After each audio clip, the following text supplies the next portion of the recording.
Listo, Víctor, te voy a enviar en directo. Cuando aparezcas del lado derecho ya puedes empezar a hablar. Muchos éxitos.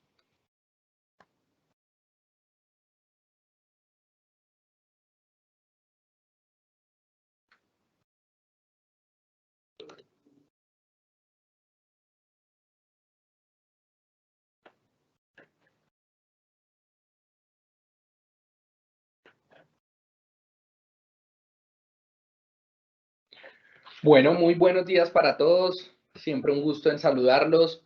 Mi nombre es Víctor Manuel Ramírez. Yo soy socio líder de la industria financiera en BDO Colombia. Primero que todo, desearles y darles nuestros mejores deseos, tanto para ustedes como para sus familias, para este año 2022, esperando que se encuentren muy bien de salud, tanto ustedes como sus familiares. Agradecemos mucho la participación y la conexión a este webinar. Este va a ser un grupo de webinars que vamos a estar realizando conjuntamente pues, con la Oficina de BDO Estados Unidos para toda la región latinoamericana. Vamos a estar conversando sobre temas relacionados con lavado de activos y financiación del terrorismo. Y como les comentaba, vamos a estar periódicamente hablando y profundizando los temas que vamos a ver el día de hoy. Tenemos unos invitados de lujo para el día de hoy. Se encuentra pues John Tobón, agente especial de la Dirección de Investigaciones de la Seguridad Nacional en Estados Unidos. Se encuentra nuestra directora en materia de auditoría forense en BDO Estados Unidos, en BDO Estados Unidos en el estado de la Florida. Y de verdad pues agradecemos mucho su conexión y participación el día de hoy en este webinar.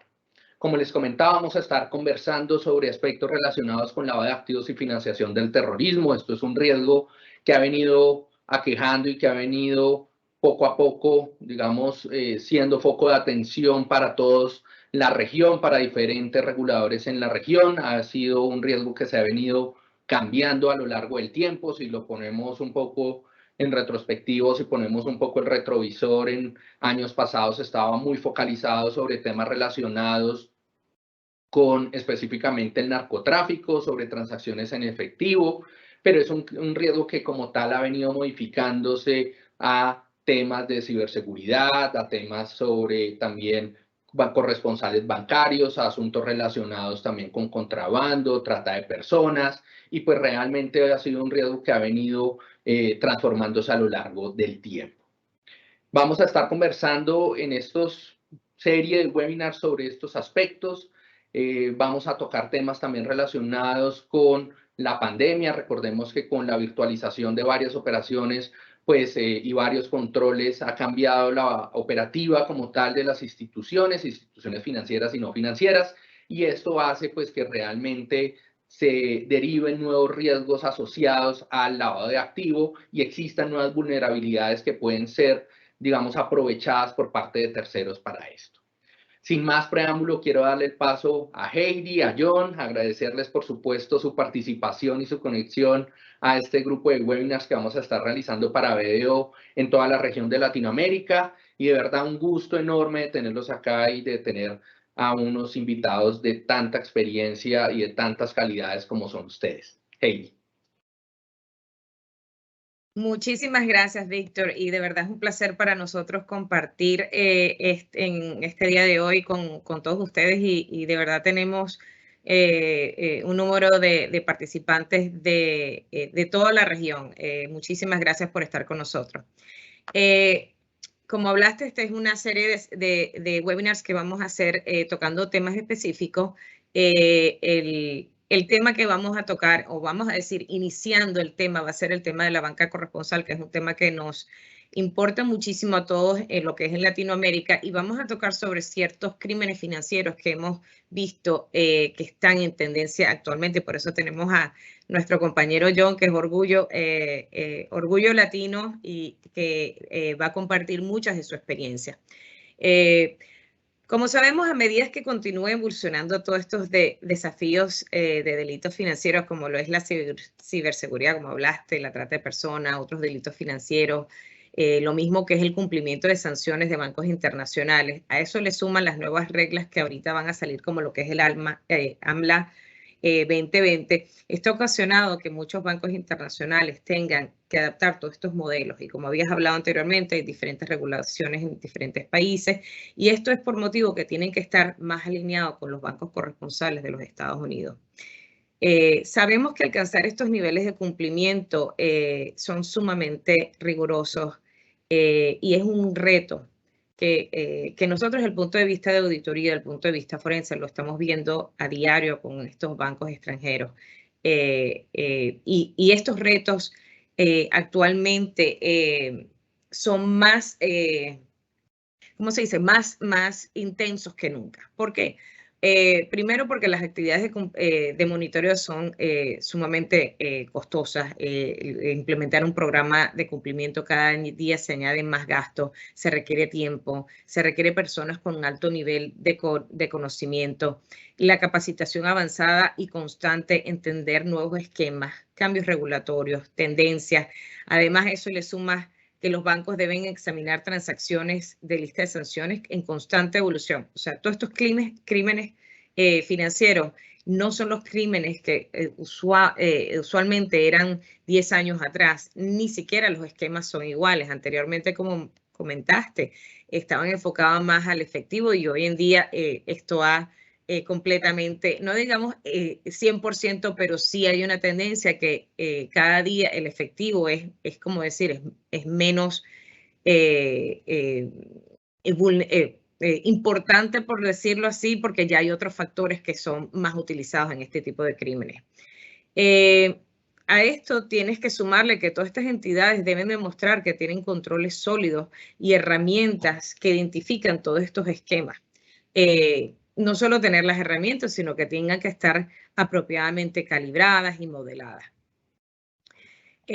Como queremos hablar un poco del tema de estos riesgos emergentes, como lo que es el riesgo cibernético, la trata de personas y otros delitos que están de moda, el camino que tenemos que recorrer sabemos que es largo. Sabemos que las instituciones en el extranjero con acceso o con la intención de abrir cuentas corresponsales tienen que pasar ahora un ejercicio de definición de sus criterios de mercado. O sea, ¿qué es lo que quieren hacer de negocio? ¿Cuál es el plan de negocio? Y por el punto de vista de los Estados Unidos, estos bancos americanos están revisando sus corresponsales actuales, definiendo nuevos apetitos de riesgo, en constante reevaluación de cuáles son estos perfiles de riesgo, si hay nuevos eventos o nuevos riesgos emergentes en esos países, nuevas regulaciones. Y por parte de eso, cada día el mantener una relación corresponsal se vuelve mucho más difícil. El miedo de todos es que esto puede conllevar lo que se llama un de-risk o lo que es un cierre de cuenta, y eso es lo que queremos minimizar. ¿Cómo se puede minimizar? A través de controles, a través de eventos como este, donde damos entendimiento más a cuáles son las nuevas tendencias, cómo nosotros como instituciones financieras podemos mitigar estos riesgos, entenderlo. Lo más importante es entenderlos, qué cambios han tenido y cómo podemos implementar controles fuertes para poder minimizar este impacto que nos puede afectar, que es un cierre corresponsal. Este tema de la banca corresponsal es un tema que, como digo, que se pica y se extiende, donde vamos, BDO va a ser un patrocinante de la conferencia de FIBA y es un tema que vamos a abordar detalladamente en los nuevos riesgos de la banca corresponsal en tiempos de COVID. Y hoy en particular, como digo, este es un tema que tiene mucho que abordar y muchos aspectos, pero queremos enfocarnos en particular a unas tendencias que estamos viendo que han incrementado en los últimos años y que ha tomado un fuerte impulso a raíz de la pandemia, que es el riesgo cibernético y la trata de personas, no solo del punto de vista sexual, sino también del punto de vista laboral. Como dije anteriormente, por eso nos acompaña John, quien va a compartir sus experiencias. Vamos a discutir partes de las tendencias, cómo las instituciones financieras pueden identificar alertas que indiquen este tipo de fraudes y qué hacer en estos cuando surjan estos instantes. Para hacer esto un poquito más ameno, vamos a hacer un diálogo. Cualquier pregunta que tengan la audiencia, por favor, compártenla para entonces poder, vivo y directo desde Hawái, que está John, nos pueda compartir parte de sus experiencias y no solo eso, sino también cómo podemos hacer tanto el punto de vista de instituciones financieras y no financieras, cómo podemos hacer para ayudarlo a ellos a hacer su mejor trabajo. Pues aquí les introduzco a Hawái. John Tobón, quien es quien está en la Seguridad Nacional de los Estados Unidos y quien en estos momentos está en Hawái haciendo dirigiendo lo que es toda la parte de Hawái. Y te dejo en estos momentos, pero quería lanzarte una pregunta. Como ya sabemos, todos estos crímenes financieros han evolucionado a raíz de los años, pero está mucho más presente a raíz de esto de la pandemia. Háblanos un poco más de esta evolución, cómo han cambiado, cuáles son estas tendencias y cómo se han vuelto todos estos crímenes aún más sofisticados.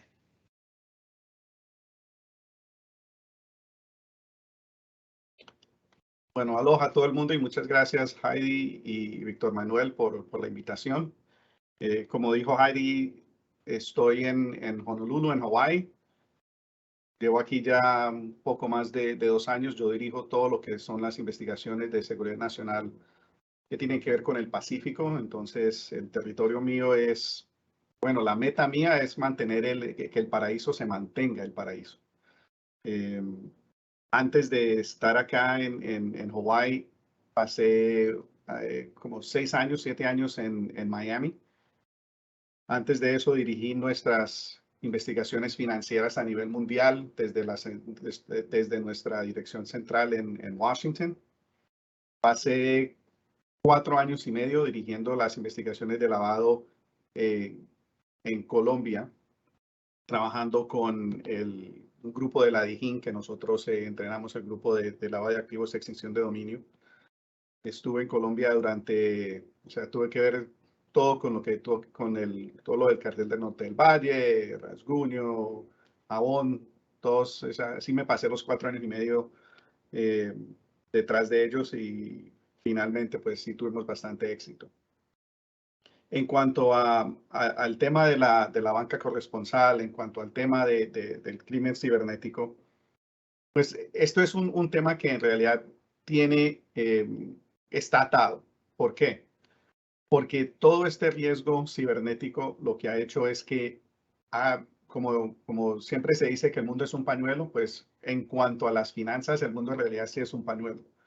Porque estas organizaciones criminales lo que están buscando es el punto débil de la banca. Porque una vez entran en la banca, no importa dónde entren, porque entrar a la banca en Colombia es un paso para la banca mundial. Entrar a la banca en cualquier país de Latinoamérica entró a la banca y en la forma en que estamos conectados, en la forma en que la banca mundial está conectada, ya ese es el paso más grande. Entonces, si estamos viendo lo que está pasando en cuanto a ransomware y los ataques de ransomware que están incrementando día a día, o sea, lo vemos no solamente contra individuos, pero lo que estamos viendo es un incremento también en los ataques dirigidos a instituciones o también dirigidos a industrias. La industria, lo que se ha visto, digamos, en el Reino Unido, donde un ataque de ransomware cerró todo lo que tenía que ver con la salud en el Reino Unido. Lo hemos visto en la banca. Acá en los Estados Unidos lo vimos en la industria petrolera, donde a raíz de un ataque de ransomware tuvieron que cerrar, o sea, desconectar una de las fuentes más grandes de petróleo de los Estados Unidos. Y entonces eso empieza a tener repercusiones en la economía y en el día a día de las personas. Eso es importante porque, o la banca es importante en este sentido, ¿por qué? Porque si bien el ataque es de ransomware y si bien lo que estas organizaciones están pidiendo es Bitcoin o o cualquier tipo de criptomoneda, lo que pasa antes de que se pague esa recompensa para poder liberar todos esos datos y para poder volver a lo normal en esa industria o en esa empresa, es que alguien tiene que comprar esa criptomoneda. Entonces, ahí es donde la banca se convierte en una parte clave de la detección de este tipo de crimen. ¿Por qué? Porque si uno de sus clientes son los que son atacados, si una industria a la que ustedes tienen una relación comercial o le están prestando servicios financieros, pues obviamente lo primero que esa industria va a hacer o que esa empresa va a hacer es decir, bueno, tenemos que comprar criptomoneda. Y ahí es donde se disparan las alertas. ¿Por qué? Porque en ese momento de la banca tiene que ir una transacción a un intercambio donde se va a comprar la moneda. De ese intercambio, el próximo paso es que se envían a mezcladores, donde esa criptomoneda es mezclada para ofuscar de dónde viene. O sea, para crear esa distancia entre la criptomoneda y las personas y el destinario. Entonces, ese paso de la transacción de la banca al intercambio de criptomoneda es bastante importante. Para nosotros, para las autoridades, no solamente en los Estados Unidos, pero a nivel mundial, es ese primer paso que nos trae la mayor parte de información para poder rastrear estas monedas. Porque si bien sabemos que el blockchain no es anónimo, pero sí necesitamos algún sitio en donde empezar. Entonces, en cuanto a riesgo para las instituciones financieras, no es solamente esa participación, pero también que en cuanto a esa transacción, todavía se pueden estar incurriendo en violaciones de sanciones internacionales. ¿Por qué? Porque ¿quién está detrás de estos ataques? Estos ataques no son individuos, no son personas que se convierten en cibercriminales y dicen, bueno, soy yo y voy a operar solo. La realidad es que la mayor parte de estos ataques, todo lo que tiene que ver con la criptología y toda la tecnología que es utilizada en estos ataques de ransomware, vienen primordialmente de tres partes. Son unidades especiales de los ejércitos de Rusia, Corea del Norte e Irán. Y lo están haciendo exclusivamente para evadir sanciones y para recaudar fondos. Lo que eso implica es que un ataque de ransomware en cualquier parte de Latinoamérica puede estar siendo utilizado para recaudar fondos para una institución o para un país que está sancionado a nivel o mundial o a nivel de Estados Unidos con OFAC. Y entonces ahí volvemos a lo que está hablando Heidi de la banca corresponsal. Porque eso puede implicar que un banco corresponsal en los Estados Unidos diga, bueno, esto es mucho riesgo para mí. Y ahí es donde empezamos a hablar del tema de de-risking. O sea, el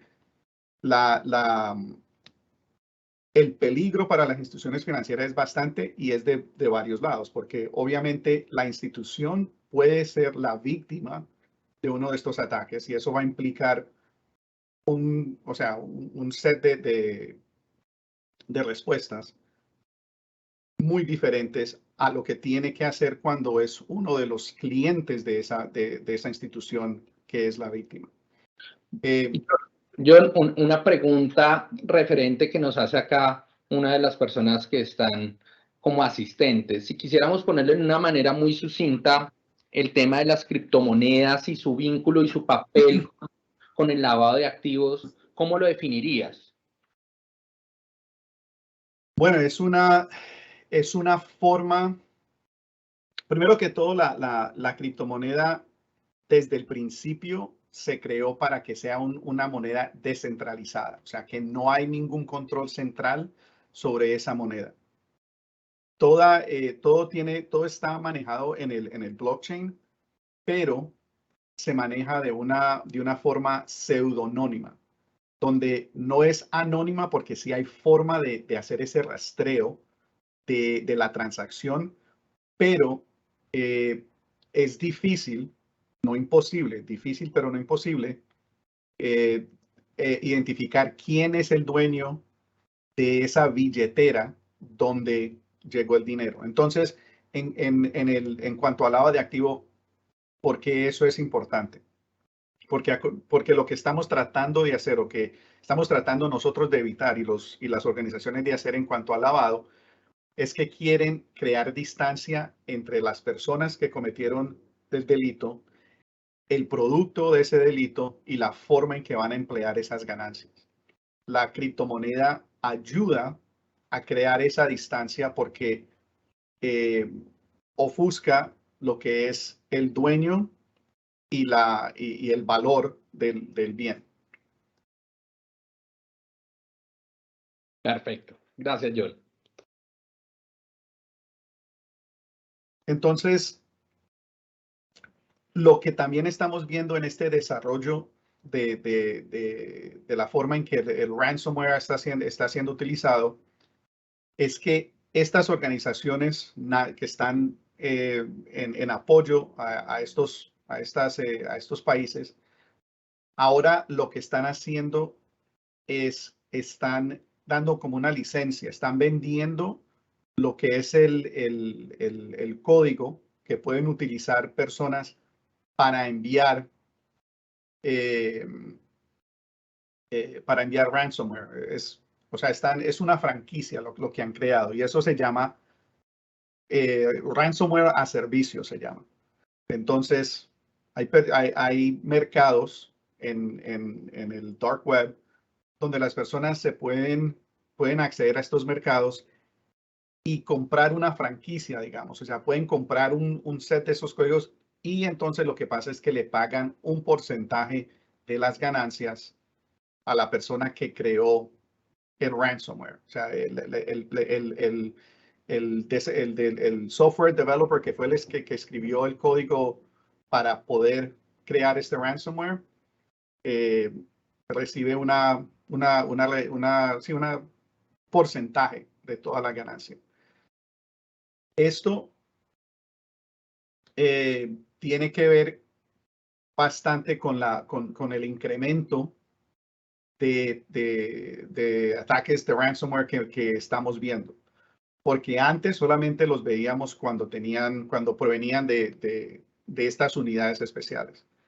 Ahora, con este acceso nuevo, va a estar en incremento. Y en cuanto a la defensa, desafortunadamente, no hay una forma donde las personas se puedan proteger, porque el mayor riesgo de ser víctima de ransomware, todo tiene que ver con la forma en que las personas, los individuos, la seguridad personal de su información. Eso es, o sea, todos los ataques que hemos examinado en los últimos años empiezan con una falla en un protocolo de seguridad que uno de los empleados de todas las instituciones han tenido. Y esa es la parte más difícil de controlar, porque es fácil controlar todo lo que tiene que ver con tecnología, pero es muy difícil controlar el comportamiento de las personas. Y disculpa que te interrumpe, John, y has tocado un tema muy importante que es la ingeniería social, y definitivamente por más capacitación que se otorga, siempre hay ese, yo digo, lado más vulnerable porque es como el área de manipulación, es donde en realidad en todas partes, en todas las instituciones financieras y en todas las reuniones que yo he estado, lo he visto, que es como decir en particular el riesgo más común y el que menos se ha podido minimizar. Antes de seguir con este tema que es bien importante, tenemos una pregunta de la audiencia donde es ¿cuál es la implicación para un país como El Salvador que ha aprobado el Bitcoin como moneda de curso legal? Yo voy a dar una explicación del punto de vista corresponsal. Lamentablemente muchos bancos, la banca corresponsal es un privilegio. Es una decisión tanto del banco estadounidense o europeo que deciden vamos a abrirle el acceso o no a este banco extranjero. Usualmente ellos hacen una evaluación completa de sus controles, países, riesgo, conozca a su cliente, conozca al cliente de su cliente. Cuando tienen un país como El Salvador, donde han aprobado Bitcoin y donde esta banca corresponsal no pueda manejar ese riesgo de entender quiénes son los que están haciendo esas transacciones de Bitcoin, lo que va a suceder es que, número uno, puede pasar que ciertos bancos tengan en sus políticas internas, no vamos a tocar países como El Salvador porque no podemos manejar el riesgo. Puede ser que El Salvador, instituciones financieras tengan que cumplir con controles mucho más avanzados o mucho más sofisticados de los que sean exigidos en su país, sino que le van a exigir innumerablemente protocolos, controles, donde van a estar más alineados a los Estados Unidos, más alineados a lo que exige ese banco corresponsal. Y tenemos que recordar algo que es muy importante. Estos bancos corresponsales son regulados por examinadores americanos. Entonces, cuando ellos ven que pueden una cuenta, los puede poner a un punto de una sanción o ellos van a decir no vale la pena, el riesgo, costo-beneficio, y lo que van a hacer es hacer un de-risk. Por eso todos estos aspectos de Bitcoin pueden ser legales en un país, pero van a tener repercusiones internacionales y sobre todo en el punto corresponsal. Lo he visto, hay muchos bancos que simplemente dicen no quiero tocar estas aguas porque no puedo manejar el riesgo. John, ¿quieres agregar algo desde el punto de vista de seguridad nacional? Bueno, yo creo que dos cosas. Primero, en cuanto a El Salvador, o sea, creo que fue ayer o antier que el Fondo Internacional Monetario le está urgiendo a El Salvador que deje esa política de aceptar Bitcoin. Más que todo por la instabilidad de la moneda, porque como es una moneda descentralizada, no hay nadie que pueda controlar la forma en que el valor sube y baja. O sea, lo vemos en todos los países cuando la moneda nacional está bajando, entonces el gobierno puede intervenir para poder hacer algo para que el precio de esa moneda no caiga de forma precipitada. La otra, y tiene que ver, y eso es también una pregunta que hay en cuanto al papel que juega la criptomoneda en los fraudes. Porque es una moneda especulativa y porque es una moneda que ha tenido,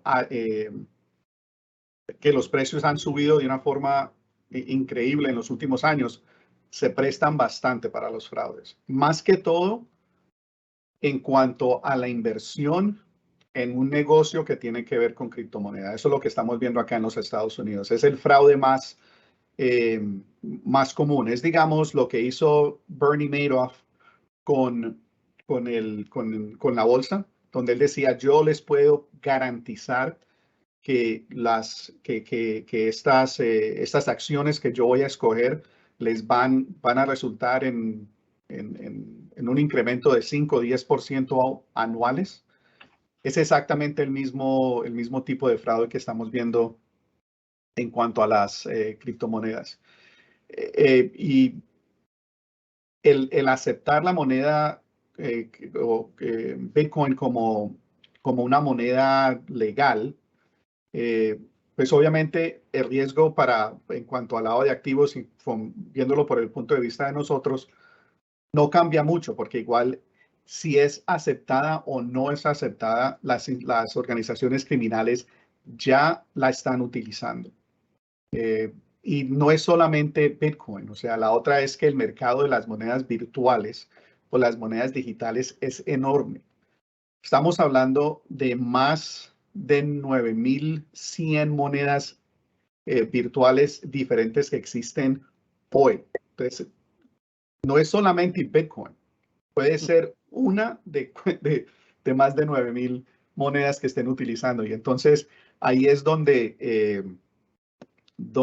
se amplía ese riesgo a la banca, porque ustedes esos son los que tienen que estar al tanto de quién está comprando cuál moneda, y es conocer a quiénes son esos intercambios que están con los que están interactuando sus clientes, que es importante. Porque no importa que el banco tenga una política que diga, nosotros no tratamos con Bitcoin. Bueno, esa es la política, pero la realidad es que los clientes sí están interactuando. Perfecto. Yo, una pregunta relacionada también con este tema de criptomonedas y Bitcoins.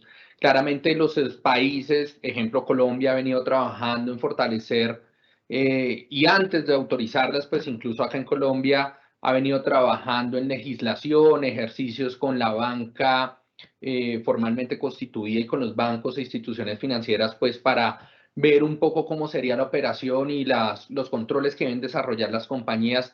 Pero ¿cómo es un poco, digamos, si ha sido efectivo o no el desarrollo, pues, de las legislaciones en los países de Latinoamérica para controlar precisamente las operaciones con criptomonedas y, por supuesto, su relación con temas de lavado de activos? ¿Cómo has visto eso? En cuanto a la legislación, pues obviamente la legislación va a poner las pautas de lo que es requerido, lo que el gobierno quiere que pase. Pero es en el tema de lo eficaz que es eso, y de la implementación de esa legislación donde todavía hay unas brechas bastante grandes. ¿Por qué?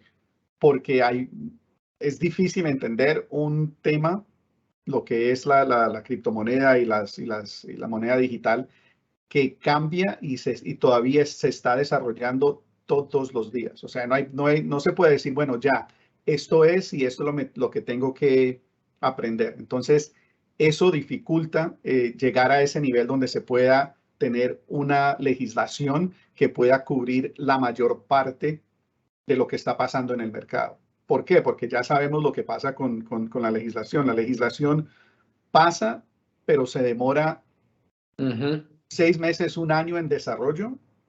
Y la realidad del mundo de criptomoneda es que 6 meses, 3 meses en ese mundo es una eternidad. O sea, ya ha cambiado todo de una forma completa. Entonces estamos tratando de legislar, de legislar algo que quizás ya no está pasando, porque ya la evolución del mercado, la evolución de la tecnología ha llevado la operación a otro nivel que esta legislación, que es nueva, ni siquiera contempla. Entonces, eso es lo difícil. De acuerdo, de acuerdo. Debe ser muy complicado, ¿verdad? Por la velocidad con la que van ocurriendo las transacciones y cómo, digamos, se van aceptando incluso en diferentes países. Totalmente de acuerdo. Bueno, no hay más preguntas por ahora. Adelante, yo. Bueno, entonces, para hacer un resumen del área de cripto y lo que es ransomware, el riesgo existe. Y repito, no importa que la entidad tenga una política de no tratar, no importa incluso que el país prohíba la interacción con criptomoneda. No importa. ¿Por qué? Porque la banca toca tantas industrias que son parte de este mundo de criptomonedas, que no necesariamente va a ser obvio que esas transacciones están pasando. Y la otra es que cuando la gente está tratando con criptomonedas, en algún momento la banca va a ser parte de esa transacción. Y lo hemos visto. O sea, esto es algo que en cuanto a investigaciones es la parte donde nosotros siempre nos enfocamos. Porque ya sabemos que, bueno, primero que todo, que tenemos colaboración con las las instituciones financieras. Entonces sabemos que la información es viable y de ahí podemos empezar. Lo otro es que en el incremento de estas de regulaciones, lo que sí está incrementando es la habilidad de los gobiernos y de las autoridades de poder rastrear y también de poder identificar estas billeteras que ya sabemos que están involucradas con actividades criminales.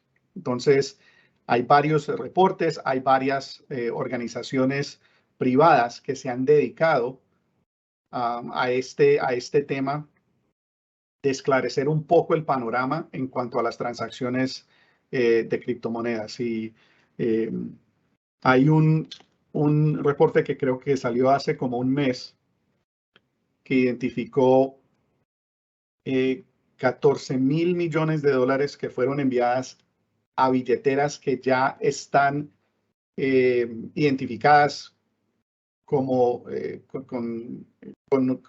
están identificadas que están asociadas con delitos. Entonces, mientras eso incrementa, ¿eso qué quiere decir para la banca? Pues igual, que nosotros ya hay una lista que se tiene de estas billeteras. Y lo difícil es mantener la banca separada de estas billeteras. Pero cuando hay esa conexión, esas billeteras se convierten, digamos, en las cuentas que están, digamos, en la lista OFAC, donde ya todo el mundo sabe, esta cuenta es peligrosa. Entonces, eso es algo que también en cuanto a rebajar ese nivel de riesgo de las instituciones, o sea, se tiene que hacer algo para llegar a tener esta información y también incluir esta información en todo lo que tiene que ver con el análisis de riesgo que se hace de los clientes, de los países y de las transacciones. Este tipo de información también tiene que ser parte de ese nivel de riesgo y no se puede ignorar solo porque la política del banco es que no se trata con criptomonedas o que el país no reconoce la criptomoneda o incluso que el país prohíbe la criptomoneda, porque incluso especialmente en países donde la criptomoneda es prohibida, vemos esa conexión con los mezcladores que son la fuente de la criptomoneda. En efecto, y quiero añadir algo, en efecto, no son solo las transacciones que están directamente involucradas, sino ya se ve también que son indirectamente de una u otra manera el cliente puede estar involucrado en transacciones cibernéticas. John, ¿hay alguna manera de que se puedan compartir esas listas de que los clientes, instituciones bancarias puedan ingresarlo en sus sistemas para tratar de identificar en alguna oportunidad si tienen algunas actividades con estas personas que puedan estar en este listado? Y también tenemos una pregunta de nuestra audiencia: ¿cómo son controladas las aplicaciones de Internet que permiten el intercambio de valor en la forma de criptomonedas? Bueno, en cuanto a las listas, esa es información de la compañía que hizo la búsqueda y que identificó esto. Es una lista que ellos mantienen y la comparten, creo que con sus clientes. Entonces, eso sí es una lista privada de ellos, pero sí es compartida. Entonces, eso sí, y reporte, la compañía se llama CipherTrace, que es una de las compañías líderes en identificar todo lo que tiene que ver con la banca, el intercambio de la banca con Bitcoin o con criptomonedas, y también identificar lo que está pasando en cuanto al porcentaje de esas transacciones que tienen algún nexo a criminalidad. En cuanto a las aplicaciones, desafortunadamente el Internet es libre. Entonces no es muy difícil, es imposible poder controlar estas aplicaciones. O sea, todo lo que tiene que ver con la criptomoneda, con todas las criptomonedas, el hecho, la razón por la que existen es la descentralización. O sea, no la persona que creó Bitcoin, lo que quería era un mercado libre donde las personas pudieran intercambiar valor sin tener el gobierno, ningún gobierno de intermediario. Entonces, no hay forma de hacerlo. O sea, y porque estas monedas en realidad lo que son es una aceptación social, porque la gente, la moneda en sí no tiene ningún valor. O sea, esto es un valor que tiene es la especulación de lo que la gente cree que vale, pero no existe. O sea, físicamente no existe. Entonces, la única forma de controlar eso es si las personas de alguna forma pues dicen ya no queremos más criptomonedas y abandonan el mercado, pero es algo que en realidad no está pasando. Creo que vamos más hacia el lado de más aceptación. Incluso veo una forma de que las criptomonedas van a cambiar la forma en que los bancos o la banca opera, porque estamos hablando por ejemplo, del envío de dinero de un país al otro. Pues ahora se hace por intermedio de SWIFT. Pero estamos viendo que SWIFT tiene unas vulnerabilidades impresionantes y bastante miedosas.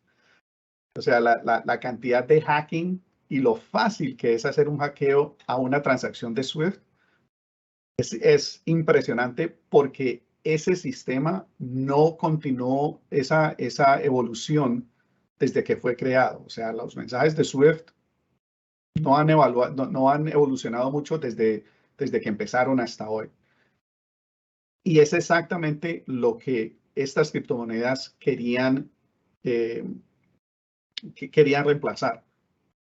O sea, los que crearon criptomonedas no querían tener que ir a SWIFT para que SWIFT le dijera a un banco, dele a esta persona X cantidad. O sea, ¿por qué? Lo podemos hacer nosotros. Entonces, creo que en cuanto a la criptomoneda y la forma en que opera, ahora es un tiempo bastante interesante para ver qué tanto es aceptado en el mercado o la banca formal, porque si hay partes de sus operaciones que pueden facilitar bastante el comercio y la comunicación financiera entre países alrededor del mundo. Muchísimas gracias, y de verdad que comparto esto contigo. Yo veo que el futuro va a ser, obviamente se van a tener que implementar nuevas regulaciones, pero se ve una tendencia de que esto va a ser aceptado de una u otra manera por instituciones financieras. Perdón, Heidi, Sí, adelante. No, varios países, incluso Colombia, han venido desarrollando ejercicios con los reguladores, con superintendencia financiera, bancos de primer piso, precisamente para ver cómo se incorporan las operaciones de criptomoneda en cada uno de nuestros países y, por supuesto, cómo se pueden controlar con la información que tenemos en el momento. Claramente, como lo decía John hace unos segundos atrás, esto evoluciona de una manera tan rápido que se tiene un panorama hoy y ya después 2 meses, 3 meses cambia totalmente. Entonces los reguladores están haciendo su mejor ejercicio para ver, pues, digamos, cómo se controlan estas operaciones, pero claramente, pues, va a ser la tendencia y va a ser un reto para todos los reguladores e instituciones financieras.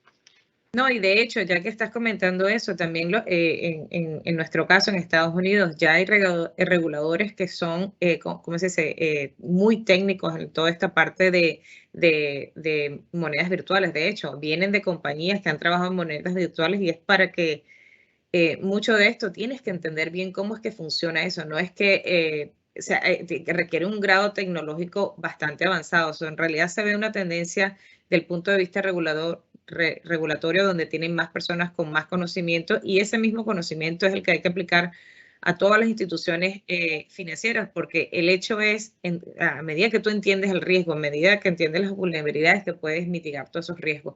Y sé que tenemos poco tiempo y es un tema que queremos tocar, que es importantísimo, que es cuál es la relación entre esta ciberseguridad que hemos hablado y la trata humana, la trata, que es un tema que precisamente en estos 2 últimos años, que se pensaba que no, con el impacto de la pandemia, en realidad lo que se ha multiplicado ha salido mucho más, no solo del punto de vista sexual, sino también del punto laboral. No sé si quieres tocar este tema, John. Sé que lo hemos hablado en diferentes eventos, tanto las vulnerabilidades que hay nuevas en el Caribe, en Latinoamérica, y cómo las instituciones financieras pueden crear controles o entender bien estas alertas. Bueno, en cuanto a la trata, hay dos aspectos bastante importantes para la banca. Primero, en cuanto a la cantidad o el tamaño, digamos, del mercado. Estamos hablando de 150.000 millones de dólares al año alrededor del mundo que son procedentes de trata de personas. Y como dijo Heidi, no solamente en cuanto a la explotación sexual, sino también a la explotación laboral. ¿Eso qué quiere decir? O sea, si estamos hablando de 150.000 millones de dólares al año, eso tiene que pasar por la banca. Necesariamente tiene que pasar por la banca. Entonces, se tiene esta imagen de que los montos asociados con las ganancias de trata de personas son muy bajos y están por debajo de los niveles de alerta. 150.000 millones de dólares. O sea, eso no está por debajo de ninguna de las redes de alerta. O sea, ¿qué pasa? Lo primero es que en cuanto a este crimen, muchas veces las instituciones solamente se enfocan en la banca, en la banca personal, o sea, en la banca de individuos, de personas que pueden ser bien las víctimas de este tipo de crimen, pero en realidad la mayor parte de este dinero está entrando a las instituciones y está recorriendo el mundo financiero por la banca comercial, la banca asociada con los negocios que están apoyando este tipo de actividades. Pues ya sabemos que puede ser, depende del país, pueden ser bares, pueden ser hoteles, pueden ser tiendas, pueden ser establecimientos de masajes. Este tipo de negocio tiene un riesgo bastante alto de estar involucrando, de estar apoyando, de ser la infraestructura que está, la infraestructura en la cual están operando estas personas que están involucradas en la trata de personas. Entonces, ese es uno de los retos de la banca. O sea, no solamente concentrarse en lo que es las cuentas de personas, de individuos, sino también empezar a conocer parte de ese conocimiento al cliente, parte de ese proceso de evaluar la clientela. Tiene que ser identificar este tipo de establecimientos que están en alto riesgo de participar en este tipo de actividad y examinar exactamente qué es lo que está pasando. Y disculpa que te interrumpa ahí, John. Has hablado del comportamiento. Este comportamiento usualmente, sí, estás hablando de muchos millones, pero usualmente lo que se han visto las tendencias en los bancos que vienen y depositan en pequeñas cantidades en efectivo. Esto ha cambiado a través de los tiempos ahora con esto de las monedas de cripto. Y cuando tú hablas, sí, cuando agregamos todo son muchos millones, pero cuando analizamos de cliente a cliente pueden ser que sean transacciones que pasan debajo del radar, y por eso es que ha aumentado muchísimo. Es porque todo esto pasa debajo del radar y en su agregación estamos hablando de que es un monto masivo y que tiene unas implicaciones, ¿cómo se dice?, macro en todo este proceso. ¿Qué opinas de cómo se dice, el presente, el pasado comparado con el futuro? O sea, cambios, porque este ha sido el problema más crítico en este tipo. Más bien es como tú dices, atacar a cuáles son los tipos de negocios más vulnerables versus tipos de alertas, cómo podemos calibrar sistemas para que estas transacciones sean menos falsas positivas, pongámoslo así. Bueno, o sea, digo otra vez que los montos que se ven pequeños, sí tiene, de pronto es en cuanto a la banca que está enfocada en los clientes, pero no en la banca que está en la banca comercial, ¿no? Porque estamos hablando de las personas que muchas de esas personas que están en esas transacciones pueden ser las víctimas de la trata. Pero si hay instituciones y entidades comerciales que están en ese proceso o que están involucradas en esas actividades de trata, que van a estar haciendo, las transacciones van a ser montos grandes.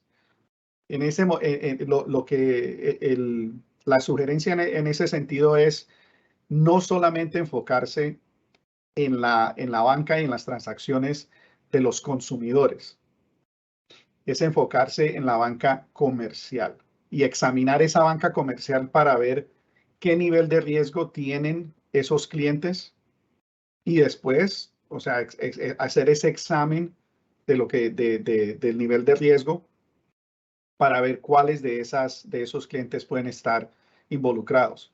La otra fase de la banca y el crimen de trata de personas, que para mí quizás es mucho más importante que identificar a las personas que están involucradas en esos delitos, es lo que la banca puede hacer para ayudar a las personas que han sobrevivido esas experiencias. Entonces, una de las cosas que las personas no necesariamente piensan es que cuando una persona es explotada, especialmente la explotación sexual, o sea, esta persona es explotada físicamente, mentalmente, pero también explotan a estas personas de una forma financiera. ¿Por qué? Porque estas personas son las que utilizan para hacer préstamos, para sacar tarjetas de crédito, o sea, los involucran en un montón de transacciones financieras y después